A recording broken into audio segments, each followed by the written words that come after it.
Hey there, and welcome to Beyond the Lane. I am your host, Jared Wynn, but more importantly, I am joined today by my guest, Froskurinn, caster of great repute. Frosk, thanks for joining us on the show today. I was gonna question how you're gonna fumble the name. Everyone's like, is it Froskurinn, Froskurinn? Now, see, we are professionals here. We're prepared for you to be on the show. So we got it. No problem. I see. Yeah, no, we got it. Good job. Thank you. We're going to get into talking about the teams at Worlds from China, who, of course, is a big topic there because they had some questionable performances, I would say. But before we go there, some background on you, your career, and how you got to where you are right now.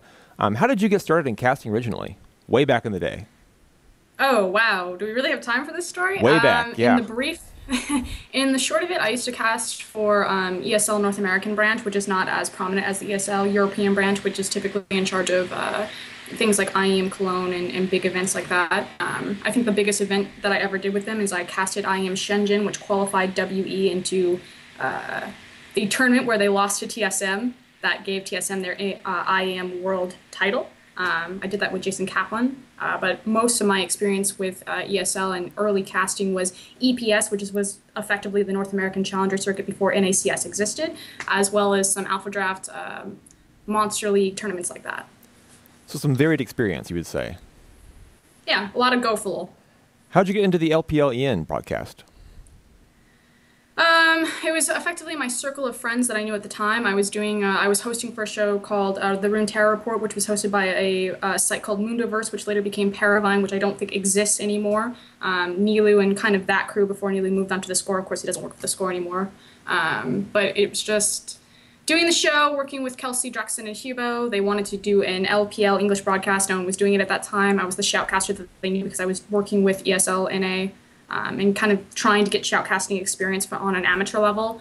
We decided to put together a grassroots project. We effectively had to take the Chinese stream, sync it up over 2 people over Skype, which is really difficult, by the way, because when you load up into the stream, not everyone's on the same countdown timer, so we had to do tricks like when Pyre and I were casting, we always had to make sure that the play-by-play caster was the guy streaming the cast, because it's obviously better if the play-by-play caster is the guy who's on point because you're casting the team fights and the color caster, so I'd have to try to figure out. Pyre would be like, and they get the red buff steal at 7:14. I'm like, oh shit, I'm at 7:37.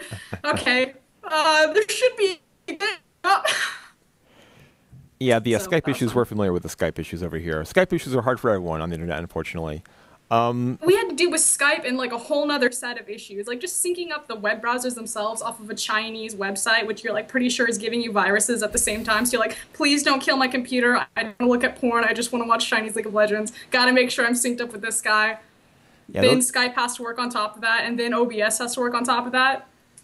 So the Chinese streaming sites, a little bit ill-reputed at times, a little bit sketchy, but you know you can navigate through it. You know, it is kind of like going through. Well, I won't actually go there. Never mind. It is sometimes. Do you have difficult. Experience there? Well, Chinese streaming. I'm really good at navigating these Chinese sites. You know, not personal experience, but I have a friend who's really good at it, okay. and they've told me that it's kind of hard at times. My friend has. That's what I do with my friends. I sit down and I'm like, so what's your Chinese streaming experience? Yeah. I raise my eyebrow like that. It's great because he can't see my face. Oh, man. No, I can see it now. They told me that he didn't have the camera, and I was like, I'm just going to mess with him with facial expressions, and now it's ruined. No. The tech here is too strong. It's just too strong. You can't get past it. LPLEN, of course, came to an end eventually, unfortunately. Well, I guess fortunately in some ways. Riot took over the broadcast officially, and you did transition after some time to Riot. How did that come about? Riot controls the broadcasting rights to every English stream. Same thing happened with Brazil, is that Brazil wanted to set up an English stream. I think the only official stream right now in Brazil is still in Brazilian, or not Brazilian. Oh, wow, I can't believe I did that. The Brazil stream, right, yeah. Yeah, the Brazilian Brazil stream, because that's the language that they speak there, Portuguese. But they Riot did the same thing where they shut it down, and effectively it just goes to maintaining, I don't know if it goes to maintaining brand, I'm trying to remember what they said to us specifically, but maintaining brand, maintaining consistency across their platforms. So they decided that they wanted to pick up the LPL, that it was going to go to the Oceanic branch. They kind It's like a 30-month period of, you know, are you going to be able to do it? Or you're not going to be able to do it. They got back to us and said, unfortunately, you know, we're going to take it over. Thank you so much for your time and opportunities. And then from there, it was really not even dealing with Riot Central or Riot North America. It was me dealing with the Oceanic branch, which I now got the pleasure to cast for in 2015. So. Casting over in Sydney, I believe? Yes. How is that? Oh, I love it. Love the Oceanic branch. Love the team there. You got Spawn, Jake Spawn Tiberi, Zach Rusty Pie, Max Atlas Anderson, and of course Julian Pastry Time Carr. You saw all of them except for Rusty at Worlds. Jake also at MSI was on the desk. So good guys, good bunch of casters. So before we get to Worlds and the Chinese teams there, Twitch chat wants to know, Twitter wants to know, the world wants to know, Frosk, the name. Give us the lowdown. Oh my goodness. It's funny because I decided to change my name like a while ago, and I was just like, there's no reason to bring this up in esports. My brand in esports is Froskurinn. There's nothing that a name change will even impact or affect there. And it really just comes down, unfortunately, I'm not going to go into the big story. It just comes down to personal reasons. So. Okay, but it's true. Like, the rumors are true. The rumors are yeah, the the text is true. Yeah, yeah. I decided to change my name. As soon as visa and paperwork is all settled, then bam. Official. I'll even take a picture of my driver's license for you guys. Wow. What state? How exciting. That's okay. Right now I'm in Oregon. Oregon. Super fun. Yeah. Strong state. All right. Sounds good. I look forward to the driver's license picture. I do. Going to be strong. Okay. And the new name. Congratulations on it, by the way. Oh, thanks. It's pretty old. the new old name. New as far as Twitch chat is concerned. And that's really what we're talking about here, you know? Okay. But you're still Frosk to us in the esports world, the League of Legends world. Speaking of League of Legends, getting back to that now, I guess the more relevant topic. World Championship, China. Supposed to be a big party for the Chinese teams, perhaps. LGD Gaming coming with high hopes, especially a lot of hype behind them. And it didn't quite work out that way. You know, spoiler alert, LGD kind of tripped up. Let's just get into LGD. So much hype coming into it, so much promise, big expectations, they fell flat. What was, for you, the bottom line in LGD's fall from the LPL split and playoffs to World Championship? I mean, effectively, in terms of the eye test, which, if you're just watching the team play, you had massive individual performance issues. You had miscallings from PYL. I mean, you think about... I think there was multiple times that dragons would be taken, and you can hear the dragon alarm go off. So everyone in the game knows that the dragon's been taken. It doesn't matter that it's dark in terms of its vision, and you would still have, you know, PYL or Godv converging on that area effectively into, you know, the enemy team's there. I don't know why you're just going in two people and just feed free kills there. So you had incorrect shot calling. You had individual performance failings from Acorn, Godv, and TBQ respectively, although I don't want to put TBQ in there simply because TBQ has always been the obvious weak link in LGD, and I think that his performance was indicative of how we set him up going into that tournament, but it was very uncharacteristic of Acorn to behave how he did and to have the failings where he did, especially in his teleport timings. I mean, if you think about the initial game with Origin, although I don't think that that teleport was incorrect, but I definitely think the continued leash onto the Gromp, because I don't know if you want me to actually go down and like break into this play. No. Get down deep for us. Leave it. Get down deep, yeah, all the way. So if we're thinking about like the intro game against Origin, there was the teleport. Acorn was playing Malphite. Although that champion select in general, the pick ban phase was atrocious. The fact that Malphite was even in that game is cause for concern, which I think goes back to their coaching staff issues.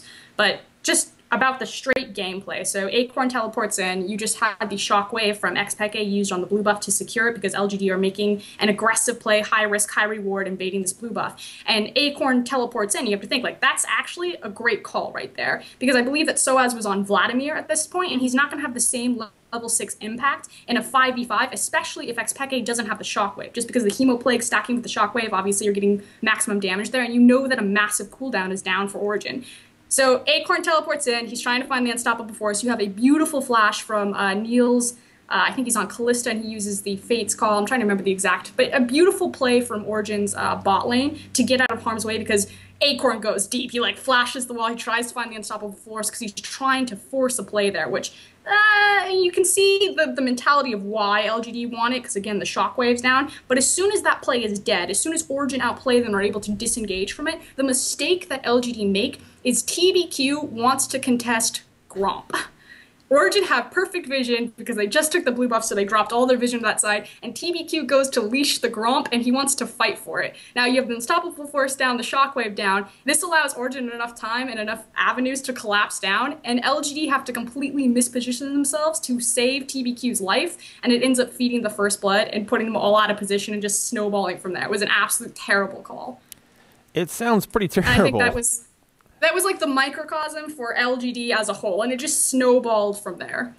Well, how did we get there? Because, I mean, they sweep EDG, they have a great playoff run, and then all of a sudden they're making mistakes like this with poor pick ban phases. Like, what is the transition point there? It's hard to understand. Poor pick ban phase makes sense. I mean, you don't have any information to tell you that LGD are going to be a solid draft phase team on a new patch. Sure. I mean, that's the thing, is that we saw we saw LGD win the LPL league, but we didn't see them in the regional qualifier. So it was actually a very long time since we had seen LGD, and the last time that we saw them, you know, they were riding high, but there was no information to tell us how they would fare into the draft phase going on to 5.18. If there's anything that the LPL has really struggled with, I know, like the old school meme was the patch changes.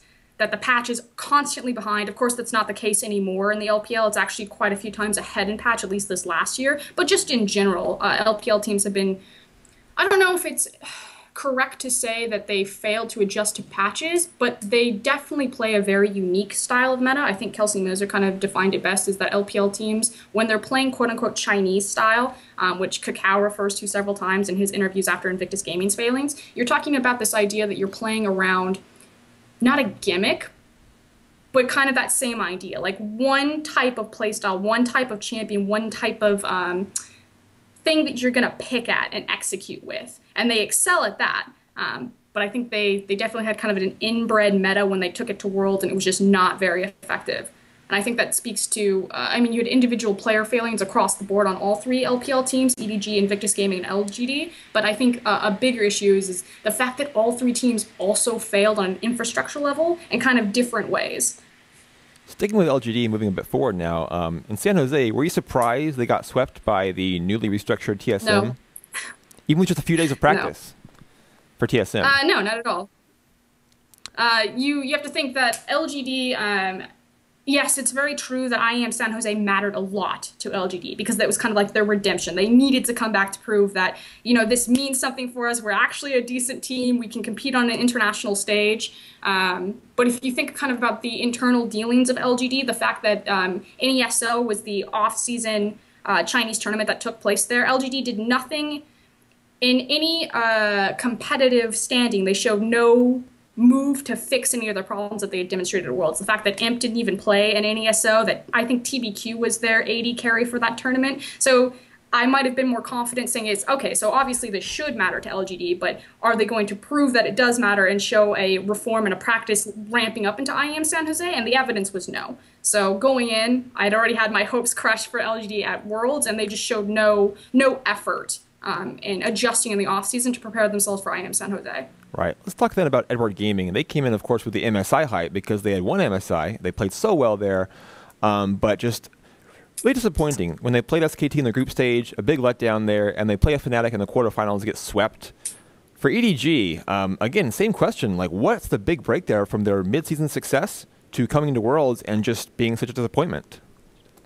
I think the easiest thing to point out is obviously the top lane. You have Amazing Jay, who you're playing with for all of group stage, and then you're transitioning into Koro as you go into the Fnatic game. And the last time that we saw Koro again in the LPL playoffs, EDG just gets smashed. And this was kind of the big first defeat that the organization had ever had. You have to think the last time that EDG were defeated like this, it was on the world stage, and immediately they made a massive roster change by getting rid of Name and picking up Deft. Of course, Name, he wasn't kicked, he left of his own accord. And then getting rid of you and picking up Pawn. So EDG, the only evidence that we have of how they deal with defeat or like failure as an organization is through massive roster change. And so this was kind of the big question from the LPL playoffs into the regional qualifiers, how do EDG define themselves after defeat? And they came into the regional qualifiers with a roster change. They changed out Koro for Amazing J, who they'd been playing with sporadically throughout the split, but Koro is the captain of the team. And Deft and Clearlove have gone on record saying that even though Koro's not the direct shot caller, that's Clearlove, that Deft himself feels more comfortable when Koro's in the team just because of how it's inhibiting communication,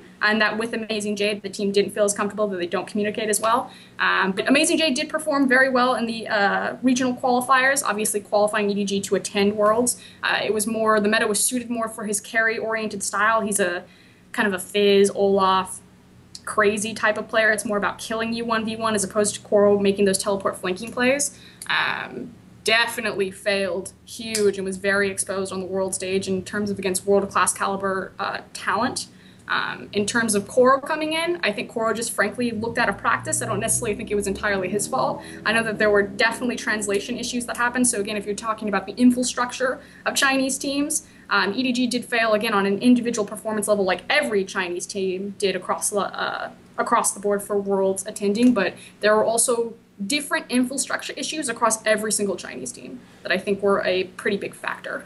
You mentioned all the Chinese teams. It means we have to get to IG. Of course, we haven't touched on them yet. Not as much hype around Invictus Gaming, but still, looks like a decent team coming in. They go 1-4 in their first 5 games in the group. They're already out by that point. What was the big difference for them? Kakao said that after they were out, that they decided to play, and this is what he said, like a Chinese team. And that's when they turned it around. Now, naturally, you can flip that and say, well, the pressure was off Cloud9. Other teams were dropping the ball as well in terms of their own individual performance from the start of the group stage to the back half of the group stage. So there's other outside variables that you're looking at. But Kakao picking Skarner. As soon as I saw Kakao pick Skarner, I was like, this game's over. He doesn't play Skarner. That's not how Invictus Gaming work. But that said, you kind of flip a coin. You want to talk about infrastructure issues for Invictus Gaming. The fact that Maffa and Snow were Invictus Gaming's coaches, and it took Maffa over the course of the LPL season to kind of build up his courage, I guess his stage fright, to really go on stage with the team and run their draft phase for them. And something that IG were actually pretty decent at during the course of the LPL, especially on the back half, was their draft phase. They were probably one of the first teams to really abuse a new patch coming through because they played their playoffs in the regional qualifiers on the new patch, having the champions like the overpowered Skarner, the fewer top. And I think Zatai in particular really just picked up with that, and it helped Invictus Gaming kind of solidify themselves over Chaogu and Snake to sneak into Worlds. But they took Chris, which was LGD's former coach, before or during LPL playoffs. They took him through into Worlds. So question is, why did they need that extra coaching staff? Did it really pay off? It didn't necessarily reflect in their draft phase. Again, individual performances from the players themselves. Zatai really dropped the ball. Kakao dropped the ball. I mean, that was not the performance that I think anyone expected from that caliber of jungle. So there's a common theme here, and a word you've mentioned in each of these teams, and that is infrastructure, an obvious issue for all the teams here. And I guess for top Chinese teams in general, do you think there's a way that the top Chinese teams in China can address these infrastructure issues, or is it just kind of endemic to the LPL teams? I know it's a broad question to answer, but it's a broad also problem. Very hard to answer because there's so many specifics that I don't have available to me. Sure. Obviously, things are coming through translation, through secondhand sources, so it's very hard to say in definitively, this is the problem or this is exactly what happened or I do know that OMG as an organization stand behind their coaching staff, and that kind of separates them from the other LPL teams in terms that if the coach says something, that goes, and that is right. That's the way it is. So if he says a player doesn't play, and he had tons of talent on his bench, like Uzi as his AD carry, and Uzi didn't play several games. Whereas my understanding of LGD is that team is built around PYL, and PYL and the players themselves have a lot of say and pull in that team. TBQ and PYL are very close. They've always been very close. And a big question is that everyone asks is, why is TBQ the starting jungler? And they had a secondary jungle. They had Xiaoxi. Now, Xiaoxi doesn't have the legacy pull that TBQ does, but he looked good when they started him in the LPL, and they had other options. I can't say definitively that TBQ was on the team because PYL and him were best friends, but to my understanding, LGD, they had infrastructure issues with their coaching staff. The fact that Ohm was the ghost coach between Vici Gaming and LGD, or that was the rumor there, and then suddenly they have Firefox, their Taiwanese coach, and suddenly they look just really scattered and out of sorts. So I think you have some roster questions, especially for a team that's so stacked with talent, and you have some definite coaching questions. Yeah, clearly a variety of issues for the different teams involved there. We had LGD and EGG both come in with potential title hopes. Why do you think it was that we had so much hype around these teams, that the expectations were so far ahead of where they ended up finishing? What gave people that impression they would do so much better than they actually did? I think MSI was a big part of it. EDG finding success there. And you have to understand, people for a long time, they had a big issue with LGD being considered a good team, especially if you don't watch the LPL. But it was one team fight from LGD going to MSI, then from EDG. That's how close these teams have been. And if everyone remembers how strong EDG was at MSI, and I don't think it's wrong to say that the EDG that we saw at Worlds was much weaker to MSI. Now, again, you have other variables where the surrounding teams themselves, as well as the competition, also leveled up, as well as a different tournament format. But I don't know. Well, we have LGD Gaming, now doing some big changes coming up. They don't like the disappointment, of course, of Worlds, so they're going to make some moves. TBQ, Flame, perhaps off the team, perhaps Marin coming in. That could happen with a big salary as well. Do you think this is the right move for the team to make, potentially? I think the biggest issue is getting a solid coaching staff, which that's the other big roster change that happened for LGD. It's that they picked up Hart as their coach. In terms of, taking Marn, I mean, how much more talent do you need up in that top lane? It's effectively like, let's just grab every attractive Korean top laner we can think of, and let's put them all on one roster. Yeah, this speaks to kind of a broader issue here, is the what's becoming a habit now of the top Chinese organizations importing the top Korean talent. Do you think it's a recipe for success, potentially? I mean, it is success in some ways, like at MSI and in the LPL scene domestically, but can it work at Worlds? But people say that. They're like, is the Korean migration really going to work? Is there any really proven track record of success? And to that, I say, who were the finalists in Season 4? It was Samsung White and Starhorn Royal Club. And people think that the Korean Exodius started with people like Kakao and Rookie, but it actually started with Insec. Insec, Ninja, Khan, players like that. Now, obviously, it's not the S-tier talent as someone like Pawn and Deft and those guys coming over, but Starhorn Royal Club managed to make a split-language team with Zero and Insec and took them to the World Finals on the world stage. Do I necessarily think that it's the best case for China? No, but China proved that it worked once. Yeah, it can work for sure. Is there perhaps validity in the top Chinese teams trying to make it work with the top Chinese talent?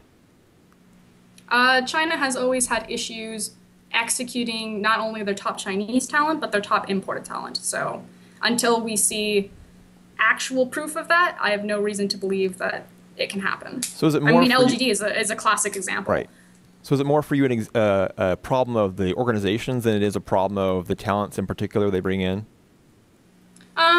I think there's definitely an argument in terms of the meme that everyone talks about, Dade is on vacation, he's just going to earn his paycheck, and he doesn't look like he's trying very hard, but you have to understand that I think there's some validity and truth to that. I mean, obviously you hear comments coming out of players when they're doing their interviews, Mata, Imp, people like that, where they don't seem as invested in it as they did in Korea, but you're also in a completely different, I guess, landscape in terms of the league that you're facing, the infrastructure that you're working with, the motivation that these players are getting externally as well as internally. So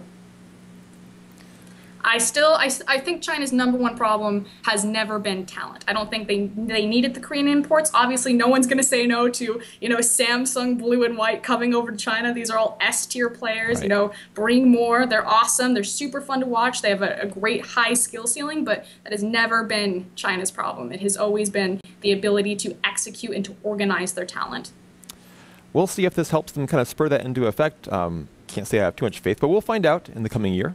We are going to see one new team, or I guess not a new team, but one team that didn't get the chance to prove themselves at Worlds, Xiaogu. They're going to IEM Cologne. What do you think about their chances there? Yes, Xiaogu, I know. QG, let's just say. They're going to Cologne. The Reapers. Right, the Reapers. Going to Cologne. How do you feel about them showing up there? I'm really excited to see Xiaogu get to take an international stage. Do I think that they're going to be successful? It's really hard to say in terms of kind of where the meta is shifting, and if you know this team. It's fun because Xiaogu are a really fun team. They're just really explosive. They're great at 5v5. They're the quintessential Chinese team. They love to fight. They're really good at it. If you want games that are super bloody and have really big swings and comebacks, that's typically the games that you want to see. They're very action-oriented, so I think that they're fun to watch. We'll see if this translates into the current meta, but my fear is that I feel like the patch, especially going into IEM Cologne, is going to be kind of the big storyline there, because a lot of teams are still experimenting with rosters. You know, we don't really know what to expect with NA or EU.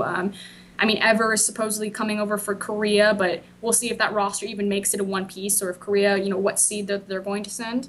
I don't know if the meta is going to be indicative for victory for their play style. How about Ever, by the way? Didn't you cast that tournament, the Ever one? Did you cast that one tournament where that one tournament Ever where they beat Ever SKT? beat? Yeah, you know the one I'm talking about? Is that the one? Yeah. Yeah. What the hell did you think about that? Because I watched some of those games. Obviously, a wild result for Ever to win the entire thing.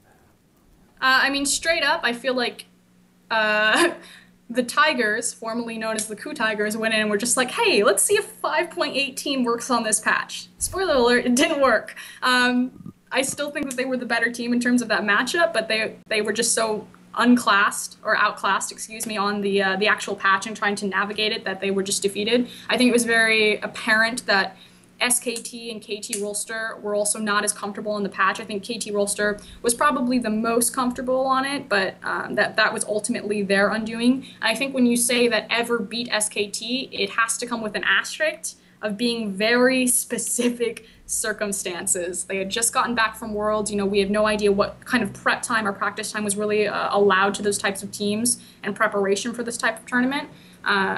Scout played the first game. It was a best of 3 versus a best of 5. You know, Faker only got one shot at it. So, I mean, not to take away from Ever's success, they played fantastic. I didn't expect that caliber and level play from them. Fun fact, I heard that very few Korean teams wanted to scrim Ever. In fact, the only teams that would scrim Ever were LPL teams and North American teams. Perhaps they weren't paying enough. I heard that some North American teams have to pay to play Korean. Just a rumor, just a joke, guys. Don't get too upset about that. So we talk about QG and Ever going in. Does Ever have a chance at Cologne to do some damage? In all honesty, I don't think Ever's roster will make it. I think that they'll probably be torn apart into other organizations. Those players are far too talented to kind of be sitting around. I mean, there's a case that Ever could show up, but I don't know what form it's going to be. I guess when you beat some of the best Korean teams, you do happen to get some attention to your players. It kind of happens that way. There's also the boosting scandal for, I think, their support player, the guy who won the MVP of the tournament. That also can play a role, yeah. So we talked about QG. Well, you know, we mentioned QG, fun to watch. IG said when they had fun at Worlds, they turned the page and played much better. Could QG going in with less pressure and just playing more of a fun style be to their benefit, having less pressure on them like that? Their manager said that NA and EU teams look strong and that they will try. They'll try. Strong words from the manager over there. Wow. You have to understand that Xiaogu, they're like a really, I don't want to call them like a baby team. I'm trying to think of like the best way to describe their narrative. They're true like an underdog story. They were kind of on the top of the LPL for a very long time, so it sounds weird to call them an underdog, but they're not the most popular team. I mean, you're flanked by these massive domestic powerhouses and these clubs and organizations that have been around forever in China that are effectively pillars of the LPL and the League of Legends Chinese community. And the Reapers, you know, brand new team. You've got some Korean imports. I mean, obviously everyone knows Swift, but not everyone knows Doinb, their mid laner. He was a Korean streamer. You have V in the top lane. V was kind of considered a, not like a prodigy top laner, but there was a lot of good top laners in the LSPL, the League of Legends Secondary Pro League. that came up into it, and V was kind of considered in that cluster group, so it was just kind of a matter of time before he stepped up into the LPL. People were expecting that. And then you have their bot lane, TNT and TCT. TCT, formerly known as More from LMQ, and they're a very low econ style of bot lane. So for them to find the type of success that they did, I think is indicative of how Xiaogu play and their style, which is very teamwork oriented. So the thing that I think I'm most excited is that win or lose, they're going to be fun to watch, and I think that they're the most teamwork oriented, other than EDG, of any of the LPL teams. Being fun to watch, half the battle. Because honestly, the IEM results we'll forget in a few months. So as long as they're fun to watch, hey, thumbs up. Well, job well done. Let's talk the patch for a bit. The new patch, we mentioned some patch stuff here. Have you seen Alawi in action? No, actually. I haven't looked at the new champion. I don't look at new champions until they're an event that I'm going to cast, if that makes sense. So a mystery to you still. I mean, I glanced at her kit, but I haven't, done anything with it. I've been mostly working on itemization, because to me, the thing that's really cool is the ecosystem of League of Legends, and this patch was obviously massive, and you had a bunch of different changes, not only the vision game, the tower game, the minion game, your objective game, because now you have the Herald versus the Dragon Pit, and all of the 80 carries, but the itemization and what's most effective, because even though so much got changed, what I love about League of Legends is things that aren't on the patch notes suddenly are like ninja nerfed and buffed, simply because if something rises up, like if Ryze rises up like we saw in the Caspa Cup, then Lissandra rises up, just because she has a great she can be an answer to what Ryze wants to do. And obviously, Lissandra got her own individual tweaks, but there was never, Lissandra did get buffed patches ago, but there was never like a point where this champion gets buffed, but suddenly people will start seeing them play and be like, but this champion wasn't even the patch notes, but it's just all these surrounding factors. And so that's what I find very interesting about patch notes. You mentioned the Rift Herald. That's a big change to me, one that I'm really interested in, because it offers, as you said, a new objective. Do you think we could see some shifts in how the early lanes especially are played, as we have now a counter dragon, so to speak, in the top lane, around the top lane?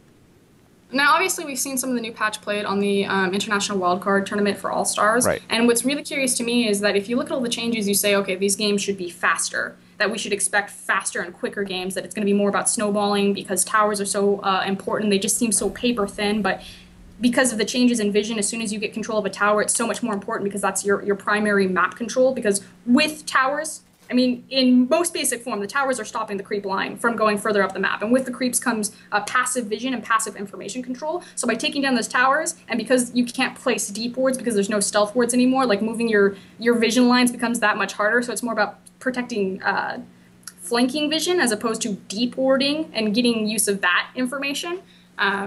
I think it becomes entirely much more a structure-focused game, which we already saw kind of indicative at Worlds and was snowballing into the Caspa Cup, and I think it's now just even more prominent in 5.22. But if you look at the International Wildcard, those games went on forever, some of them. And I don't know if it was just those specific teams or that style, or maybe people haven't figured it out, but me, looking at the numbers, I think that this should be a fast push type of style that I think blue side has an advantage when invading onto red side, just because the creeps are spawning so much faster, which means that top laners effectively have to face check into if they're going to do a double jungle or not. You don't have time anymore to kind of gather information and to figure out if you're going to collapse or if you're going to be able to send your top laner top, if he's going to get dove by 4 people. And the reason why I say blue side is stronger is just because when you're entering into red side, you have so many different avenues to hide in versus red side invading onto blue side.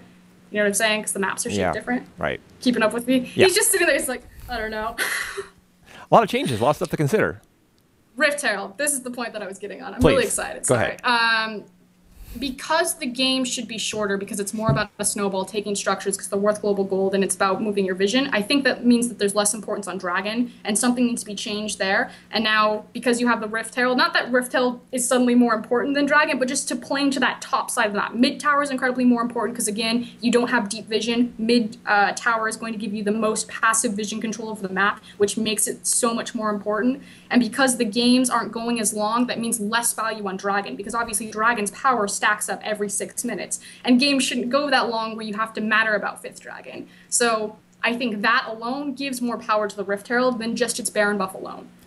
Is there a change in the new patch you think is not getting enough attention, that's kind of going under the radar, that will have a bigger impact on games and people will realize? That's actually an interesting question. Well, thank you for one interesting question. I got the one in there. I managed the one. Did you plan that beforehand or just come up with it now? Oh, off the top of my head. That's how I do things here. We have no plans. We don't really think in advance like that. I actually don't know. The most recent thing that I was looking at is just kind of the vision changes, and just how teams are going to go about compensating for this. The fact that stealth wards are removed and just kind of the itemization pathing for supports in general. I feel like everyone got these really cool new toys. You know, the AD carries are super stoked. Trading, and especially because trading in the bot lane is so punishing because it feels like not everyone is super fine-tuned or balanced yet in the bot lane, that matchups are really disproportionate right now, which tells me that there should be more lane swaps in competitive play, again, if you're going to focus on being a structure-focused game because it gives you global gold versus the dragon not giving you global gold, and you don't want to rely on dragon anyway just because the game should end before dragon ever really matters. So you should be looking for lane swaps to just fast push down towers and start securing vision that way because you don't have the deep wards. So it's like, supports. That's what I'm curious. How will the support position change? Because we have the new masteries that really empower champions like, I think Alistar is still incredibly potent. You have that one defensive mastery, which means that when he's in his ultimate, he takes like 80% reduced damage. Like, that's just absurd. Or he can do the mastery where he changes it to his heal because he has an AoE heal, and when he heals everyone, it gives them bonus MR and armor, which is like a little locket of the Iron Solari. Like, obviously you have to pick, but that's cool that an Alistar player now has that choice where I'm against burst damage targets. Well, obviously I'm going to go straight down the defensive tree and make sure that you can't burst me because I'm going to take 80% reduced damage. Or I'm against a bunch of AoE damage where a team's just like, you know, stacking Annie and Ryze and Lissandra. I have no idea why all these champions are on the same team, but let's just throw in a Nivea jungle in there. I'm going to take this this one that empowers my heal because it's an AoE heal and it gives me this MR and this armor for all of my team. Like, the amount of gold that mastery is worth for the free stats that it gives your team if you're standing in 5 people, that's absurd. Yeah, a lot of stuff to figure out in the new patch, but there's one thing that sticks out above all. One really important thing. I know you studied up a lot for this. The All-Star event. The biggest event of the year. The most prestigious event in all of League of Legends. It's coming here. The Chinese team is set. Koro, Krilla, Rookie, PYL supporting, of course, Uzi. Your thoughts on the biggest event on the League of Legends calendar? I think it's going to be fun. I mean, in frank honesty, as an analyst, when I use my spare time that direction, All-Stars really doesn't mean much to me. I think it's cool that we get to see more of the patch. That's what I'm really excited about. Anytime that I get to see competitive players, you know, pull out different builds or different ways that they can experiment with the patch, that's always very interesting. But in terms of the competitive value or the competitive ceiling of one of these events, it doesn't mean that much to me. When I watch them, like the reason why I watch the International Wildcard All-Stars is, A, I wanted to support my Oceanic region and my casters, but B, the primary thing that I was doing is just seeing, you know, how are these teams playing on this patch, what are they valuing, and C, how are my fellow casters casting it? You know, what kind of technique are they using?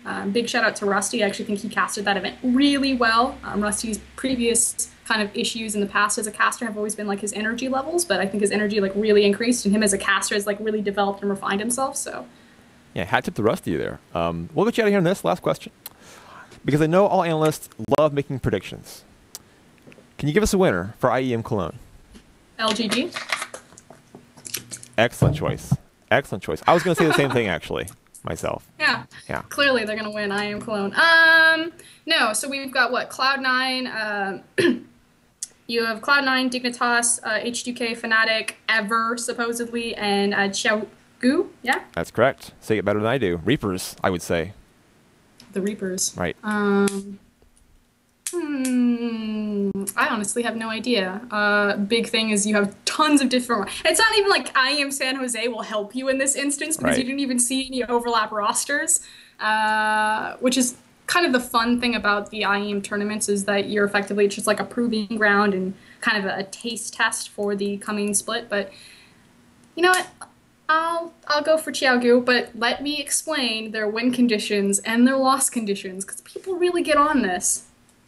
Xiaogu are a 5v5 team, and this concerns me because I feel like the meta is going to be a very snowbally, skirmish-based meta, And not that Xiaogu can't skirmish, it's just that they are much more confident in a 5v5, specifically around the Dragon Pit. And because I think the Dragon Pit is going to be worth less because games will not be as long, if Xiaogu can move their priority around the Dragon Pit to the top of the map, around either vision that they're placing or around, let's say, that little purple Rift Scuddler thing, I think that's advantageous to them. I think the fact that they have an individually skilled jungler to the caliber of Swift is advantageous, but on that same note, Kakao didn't really show up on an international stage, so we don't know if Swift will.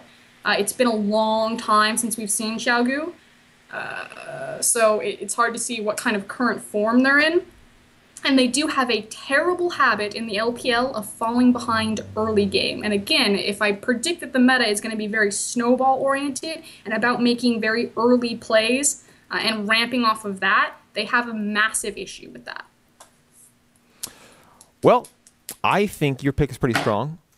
We could see China ascend back to the throne, because the throne obviously is wherever, whoever wins IEM Cologne. That's the real story here, not Worlds. Fourth time's the charm? Yeah. Or perhaps the All-Star winner is the real throne holder. Although that's like a weird split team, like teams are combined together into two different teams or some regional thing. I don't really know, honestly. The All-Star event's a mystery. It'll be fun to watch, though, right? I think we can all agree on that. It's like going and seeing the Globetrotters. Exactly. It's family fun. Good family fun for the whole family. League of Legends All-Star event. Looking forward to it. Thanks, Froskurinn, for joining us. We'll have to have you back sometime again soon. Thank you. Any last shout-outs? Words? No. Good. Can I just end the call? Just back out? Yes, just right now. Just do it. Just do it. No one's looking. Excellent. That was Froskurinn. I really enjoyed having her on the show. I hope you enjoyed having her on here, too. I know you did. I'm sure you did. I'm joined now by one of my fine coworkers here at the Daily Dot, Mr. Jacob Wolf. Jacob, we're going to have you and Mr. Josh Raven discuss some of the roster changes going on in the League of Legends world in just a moment. But before we get there, IEM Cologne, your thoughts? So I'm not nearly as confident as everybody else is in the other teams. Well, be confident. I think the one team that will win the event, in my opinion, depending on how Spirit and Gamsu do for Fnatic, I think the overall team that will win the event will be H2K. Just because they have Vander, Jankos, and it's looking very likely, as I wrote in a report last week, that they get Forgiven. So with that roster, with Odoamne, Jankos, Ryu, Forgiven, Vander, that roster is incredible, and I would be very surprised if any other team could beat it. But I really want to see new Cloud9 too, which is also another point of discussion. So you are not on the Reaper's hype train that Froskurinn is on. Maybe it works out, but I'm having a euphoria moment. I know that's probably for Josh to do and not me, but I feel like H2K is going to be the grand slam, and so what you're saying is that you know better than Froskurinn does. No, I don't know better than Froskurinn does. Okay. Froskurinn is the Chinese expert. Well, then what are you saying, Jacob? Because you say that QG is not going to win. I'm saying that H2K is going to be really good. So she's wrong because you know better than she does. Is that what you're saying? Oh, you're putting me in such a weird position. But no, overall, I think that that H2K will win just because their roster looks absolutely incredible. Right, 5.5 fucking K, man. It changed it all. Solid call. Solid call. I can believe that. Do we have Josh Raven online? Still working on that. Okay. Hello? Oh, I think he is joining us, actually. Well, I can't see anyone. This next segment we have for you is called, what else could it be called? Wild Boys. Wild Boys. Appropriate graphic. That's it. That's a segment. With Jacob Wolf and Josh Raven. You get it? Because, obvious reasons. Yeah, you got it. You got what I'm saying here. So the boy wonders. We're going to have our reporters here, our young and stern and just great and everything else reporters talk about the roster changes going on in League of Legends, starting with Fnatic. You may have heard about this team. Had a great summer split. Went to Worlds. Pretty good run there. Struggled early. Caught back up. Semifinals. Not a bad overall result, right? Not bad. Lost Toonie. Lost Rainover. Lost Yellow Star. Go ahead. You lost your gum. Yes. Lame. Look at this dude over here. Was helping me. Look at this guy. Anyway, get back on track here. Lost Toonie, lost Rainover, lost Yellow Star. Adding perhaps Spirit and Gamsu. Perhaps going to happen that way. I would right now. Reportedly? Depending on what, like, Could saying happen? from what Josh and I know, I would say that Spirit and Gamsu are a lock. Who they get as support, I'm not sure. But from what the two of us know, I would say expect Spirit and Gamsu. It has been reported this will happen. Now, how big of a drop-off, or is it a drop-off at all, Jacob Wolf?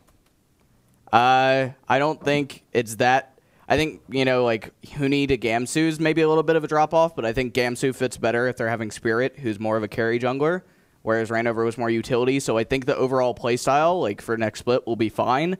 Don't know how it will be at IEM, but I think overall at this event it will be really great because Spirit's, like, one of the most talented junglers in the world. Gamsu is a very good top laner who can play diversely. He can play either carry or utility, which is very good. They have Forbidden and Reckless still, and they are looking for a support. So, I think overall for this event, it will be very good. Josh, Jacob thinks Fnatic's just fine with their new lineup. Well, I actually think it's a trade-up, personally. I think Gamsu and Huni's kind of close. I actually prefer Gamsu. Like, people were saying he wasn't that good on Dignitas, but he kind of... Like, Dignitas as a team last year wasn't that great, the lineup they had, so it's hard to kind of show how good you can be if you don't have a great team behind you. But I think he plays a little bit safer than Huni does. He's still kind of aggressive, but he's not like dying repeatedly for no reason as in Huni did sometimes. So I think Huni's peaks are better, but Gamsu's a bit more consistent, and I think Spirit's just a straight upgrade. So yeah, I actually think Fnatic have traded up really well. We'll find out soon, I suppose. LGD Gaming. Talked about this with Froskurinn. Flame and TBQ. Gone. Marn reportedly joined the team at a high salary, by the way. At a high rate, at a high price. Very nice, big, fat money paycheck written by a Chinese organization. That's what they like to do over there. That is what LGD Gaming is, correct. Marn coming in. How's it and going to be? Hart as coach as well. How's it going to be? I think Marin is... we don't know right now that they'll keep Acorn. That it's like up in the air, so we're not actually sure. I think if they do keep Acorn and they have Acorn and Marin, I think that will be really good to rotate them depending on what you're looking for. I think Marin is one of the best top laners in the world right now. I don't think he's as good as some of the other Koreans. I actually think Duke is an upgrade for SK Telecom, which we can talk about that in a moment. Wow, that's a big statement. Hey, we're not going there yet. But, stay on target, buddy. But I do think that Marin to LGD is a really good move. I think that it will be very interesting to see how that goes. And it's also weird that China is allowed to, because they have two Korean players in the same role, that doesn't count as 3 imports because they have Imp, right? So Imp, Acorn, and Marin are all imports, just like Imp, Flame, and Acorn were all imports. So, because they're in the same role and they never play in the same game, it doesn't count as 3 imports. Well, they're all there for now. Counts as 2. For now, they're all there. We'll see what happens. Josh, Marin. Well, LGD. I mean, disclaimer. I'm not big on I don't watch Korea a lot, right? But I feel like, I don't know, Jacob, did you watch the same Worlds as I did? I mean, I was there. I might have gotten a better view, but Marin did literally just 1v5 for half the tournament. I'm not saying Marin's bad, right? I'm saying Marin's one of the best top laners in the world, but so is Duke, and so is Smeb, and so is Someday. So the Korean top laners this year are just incredible, and I think that overall Duke will fit better. I think the one thing they'll struggle about is that Marin was the shot caller of SKT, but I think Marin will do really, really well on LGD, and I think SKT will be fine without him because Duke is one out of everyone you could get once you lose Marin. Duke, Someday, Smeb are your people you can put in there. Since we're talking SKT with Duke coming into the team, Josh, you have some question marks here, it sounds to me. Question marks about SKT? I mean, no, I never really have question marks about SKT. They had a bad season and they came back. They have great players in every position. I'm not saying Duke's bad. Definitely not saying Duke's a bad player. I'm saying Marin was a great player. I'm pretty sure, again, correct me if I'm wrong, but I'm pretty sure he was the captain, shot caller, everything. Not just, he was a yellow star for the team, right? Or am I completely wrong with that? Yeah, from what I know, he was the captain and yeah. shot caller. He was a captain and shot caller from the top lane, yeah. which is very, that doesn't really happen in most teams. And he was really strong. He was really strong for SKT. He's a really good top laner and shot caller, and was a good staple, which is really interesting because Impact left and nobody really knew where Marin would fit with Faker and Bengi, but it worked out. SKT had a great year. A bold statement there, Jacob. SKT had a great year. And Marin being good in the top lane. I do not think that it will affect SKT all that much to have Duke instead. We'll as see. long as you have the factor of if your captain leaves, stuff can go wrong. Like, Right. I personally think as well with Fnatic as well, with Yellowstar leaving, I think that's going to be the biggest change from Fnatic as well, not Yeah, just the two I would agree with Koreans leaving. I think like it depends how big of a role Marion played as this captain, as everyone's calling him. Like if he was as big a role as Yellowstar played, then it could be big. But I think they have enough talent, SKT, that they can just kind of push through it. It would be like, I think they're gonna have to put shot calling onto Wolf or Bengi, and it really depends who can pick that up properly. But I think both are capable of picking it up. We'll It's find just out. Really We don't really know what their shot will. calling is going to be like, so we'll find out in time. Sticking in Korea, though, Samsung Galaxy. Core JJ going over to Korea. The NA import, the classic NA import situation to Korea, of course. It happens all the time. Well, I mean, he is from Korea originally. It happens all the time, Jacob. Core JJ playing for Samsung Galaxy. Thoughts? Jacob, go ahead and start us off here. Samsung Galaxy struggled after the Korean Exodus, where they lost all 10 of their star players on both teams, and then they merged together and didn't really have anyone. Had to rebuild. I think Core JJ was Just the Core two. JJ was a decent AD carry in Dignitas. I don't think he was anything that special. I'm curious how he'll hold up against people like Bang, and Arrow, and a few others that are staples to that scene. Because he was never on the top level of that scene What's when the he call? was there. Is he a top 5 ADC over No, there? Okay. he's not. Josh, will he struggle? Will he play okay? Will he play well? I feel like the logic part of me is saying he has to, right? But again, it's kind of the same situation as Gamsu. Like, they were the two big players on the team. Like, Shifter never showed up. They had, like, 3 or 4 different junglers for no reason. And then you had Kiwi Kid in support, and Kiwi Kid was better this year, to be fair to him. Kiwi Kid was better, but it's still Kiwi Kid. Like, do you know what I mean? It's not like a top tier support player. So maybe with a better support player, he'll like shine a bit more. But it's real weird that that's happened. I think for him to go from Dignitas to Samsung Galaxy, like yeah, I'm not sure how that happened, but fair play to him. I hope he does well. Like that's pretty good for him to go from Dignitas and land on a decent team. He's a trendsetter, the KR NAKR import. Chat pointed out that Fury, that Core JJ is a downgrade from Fury, and I will agree with that. So, like, Fury was the Samsung Galaxy AD carry after Imp and Deft left. And overall, like, Fury's really good. He's also rumored to go to Team Arena Online, but, like, there's no confirmation behind that yet, so nobody take my word for that one yet. That is strictly a rumor, but he transferred one of his Smurfs to NA. We don't deal in rumors here, Jacob. Let's not even bring But- it Oh, up. that's a good meme, Jared. That was good. Yeah, That But, was a big meme. you're welcome. But overall, yeah, like, for what we do know, Fury leaving Samsung Galaxy, Core JJ is definitely a downgrade. We'll So- find out. We mentioned some North American names there. Well, kind of North American names. Team Solo Mid. Speaking of kind of North American. Hanser, Svenskaren, Double Lift, and no more Dyrus. This team swept LGD on their debut with a temporary support. Interesting look here. TSM thoughts, Josh. TSM thoughts, me. Well, I mean, on paper, it's a big upgrade, right? Haunter. I mean, Dyrus. I love Dyrus. I had a little cry when he retired. I watched the speech. I had a little bit of a breakdown in the press room. But no, I love Dyrus. But Haunter's way better. Haunter's been solid. One of the best top lanes in NA at the moment. Looking good. He had an okay tournament. I think he had a real bad game. I can't remember which game it was, but towards the end in their final best of 3 or their final game, I can't remember. He played real bad, but that happens. Svenskrin's huge. He had a pretty bad season because of SK stuff, but before that he was great, one of the best junglers. Double Lift, I mean, I've never been a big fan of him, but he's improved, I think. He was real good in Season 2, then he went kind of downhill, and now he's kind of coming back, which is great for him. And the support, I mean, it depends who they get for the support, right? We don't know. It could be anyone. TSM pick could be boys. Believe. There's a pick But no, in I there. actually think... We've already reported it at this point, so like I think it's kind of safe to say TSM Yellowstar, like that overall roster is just like incredible. It's been reported, So- to be clear. It's a reported thing, not a fact, not an official team release, but it is reported. That's pretty good. It's reported Peekaboo declined their offer. Where he'll end up, not exactly sure. Peekaboo declined the offer from TSM. Right. Adrian is going to another team that leaves Yellowstar, and Yellowstar is pretty much a lock from what I know. I mean, so, like, personally, I'd rather have kept Kasing. I think Kasing is a great support. I mean, hopefully, I don't know, actually. I haven't spoken to him in a long time.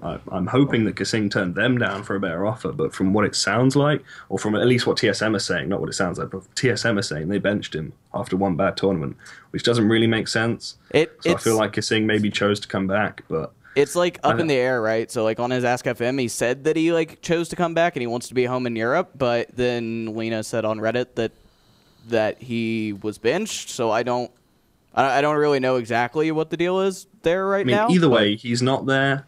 I would have liked to have seen him and Double Lift play a few more games together. They didn't get that much time together. Could have been a great lane. Like Double Lift Sync could have been like a really strong lane, one of the best bot lanes in the West. But unfortunately, it's not going to happen. I think if it's Yellowstar and Double Lift, that again could be pretty big as well. So I'm not too fussed. Yeah, that looks like a really top tier bot lane. It sounds okay to NA. me. Double Lift Yellowstar sounds fine. Sounds solid, right? I mean, the thing is with Yellowstar can pretty much make look, or like in EU, he was making like any AD carry look good, right? Because like, you know, Steelback is not like a top EU AD carry. He's a solid EU AD carry, but like Yellowstar made Steelback look good at times, which is like incredible. Well, they never had a strong lane. Like Yellowstar's never been part of a bot lane that's had a really strong laning phase as well. You got to realize that. Yeah, but he's like an amazing team fighter though, which like hopefully goes well in the favor of. I mean, he's there for he's there for leadership, experience, shot calling, that kind of thing. He's not as strong a laner as everyone makes out to be. I think anyway, personally. Yeah, I'll agree with that. Well, fortunately for him, if this goes through, Double Lift is a very good laner and can help in team fights. So, a great fit, right? Perfect. Yeah. Wonderful. Well done, TSM. Wow. Nice job. CLG. Speaking of TSM, why not speak to CLG? They lose Double Lift, as you may have heard. Kind of a big deal. By the way, before we move any further. When did that happen? What? It happened recently. Rush Hour, no more. Apparently went under a tarp at the TSM house. How good was Rush Hour really? Can we just take a moment here to investigate that fact? Or that opinion, I guess it should be here. Josh, Rush Hour was pretty good. Like, what can you say? They were just a super solid lane. I think Aframu was a really good support player. Double is obviously a really good AD carry player. I thought they were big friends and stuff, so I thought that was like the power of friendship, bringing them together and making a really strong lane. But apparently North America doesn't even have the power of friendship anymore. Friendship is an illusion, Josh, as we now know. As Europe's got the power of friendship. Unicorns of Love, man. Unicorns of Love brought that power of friendship. Power of friendship, because like Stixay is actually like a really good player. I think he's good enough for LCS. So like he's had 2 opportunities now where he could have gotten in. He had an offer from Team Impulse last year that he turned down eventually, and then this year he could have been on Renegades and qualified.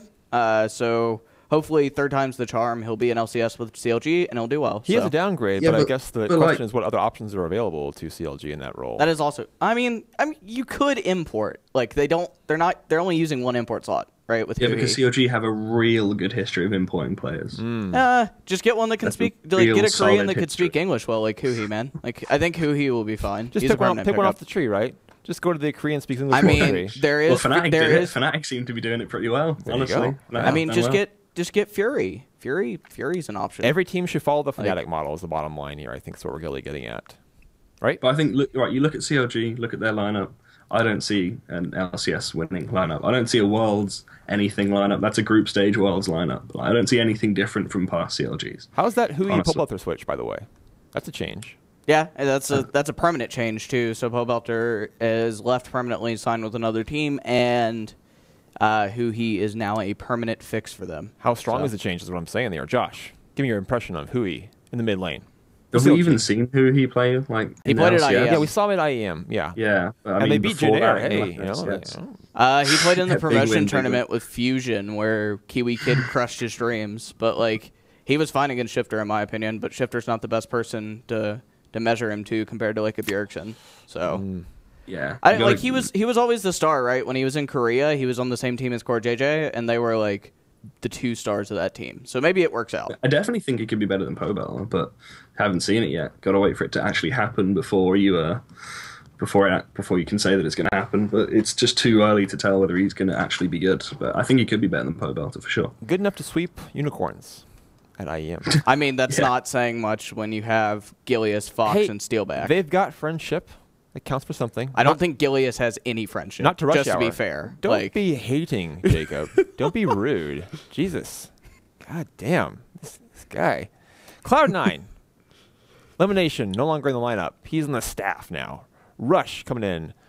Or perhaps someone by the I think that's a good change. I think that's a good change. Yeah. Coach. Elimination to coach is good. Yeah. And Bunny Elimination's Fufu. real smart.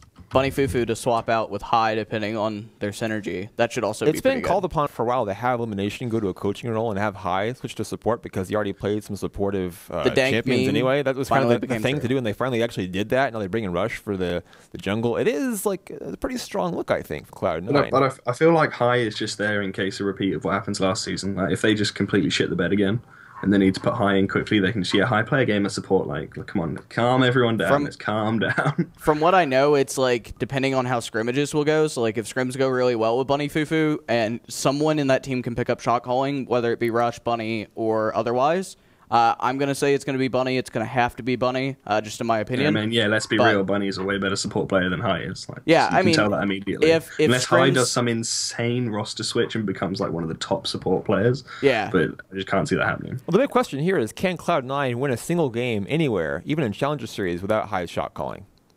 Yes. You think so? Yes. Okay. I mean, maybe. look at some of these, like Gravity and Tip don't even have rosters You yet, seem and they're awfully confident probably there, Jacob. I don't know. I mean, Gravity and Tip don't even have rosters yet, right? And like, so that means they're gonna have some like weird challenger players or something like that, or like hopefully get lucky with Here's the imports. question: can Cloud9, without High shot calling, beat a team with no roster? Yes, I don't know, man. They might beat themselves. I think they can beat They might just- Dignitas. they I might- They think might that's just die to Baron and then just like leave the game. Yeah, that could happen actually. I think Josh has But- a point here, Jacob. Yeah. But if you're playing against Dignitas, like Dignitas just dies to Baron. Isn't that how it works? Like So everyone's going to die to Baron and then just like pause. That's a tie. We're just tying this game. Let's just leave it. tying. That's an NA Baron right there. I think it is. Yeah. Well done. All involved. Jacob But here likes really HQ. about. Go ahead. Oh, okay. Go, Sorry. go ahead. on. Give it to us, Josh. I want to. No, I was hear just going it. to say my final point about Cloud9 Please. is that now they've got Rush.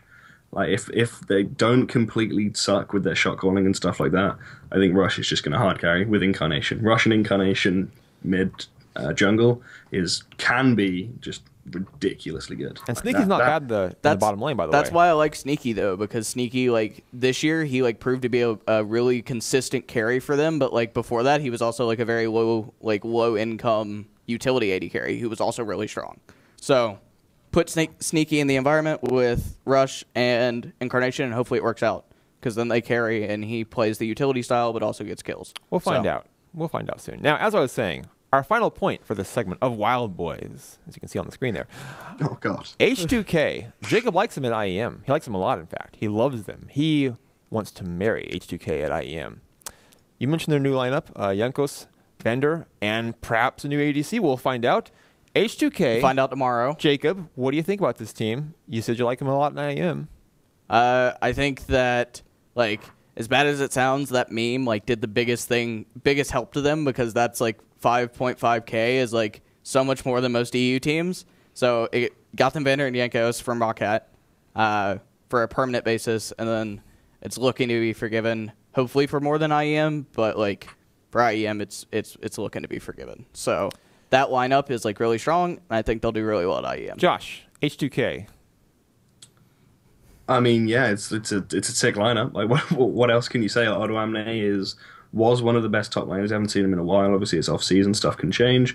But last year, he was one of the best top laners in the region. Ryu, actually, for a little while, there was a rumor that Ryu was going back to Korea, but I guess that's not happening anymore. I haven't heard anything about that in a while, and it seems like he's sticking on H2K, which is great. I think he was really good last year, and he seems to like Europe as a place. So, who was the jungler again? Yankos, right? From Rocket. Yes. He wasn't so hot last year, but you saw from the season before last that he could be like the first blood king. Like, I think he got like 21 out of 28 first bloods in all of his games or something like that. So he has really good early pressure as well, which is great. And that bot lane can be pretty damn hot as well. If it is Forgiven and Vander, I think Forgiven finally getting to play with no offense Eddie, but like a good support would be pretty big. And Forgiven basically essentially gets out of elo hell for the first time in a long time. So yeah, I mean, I'm pretty excited for H2K. I'm hyped for them. One thing a lot of people haven't brought up in the discussion, do you think that Yankos and Vander will be good together? Because they were actually pretty solid.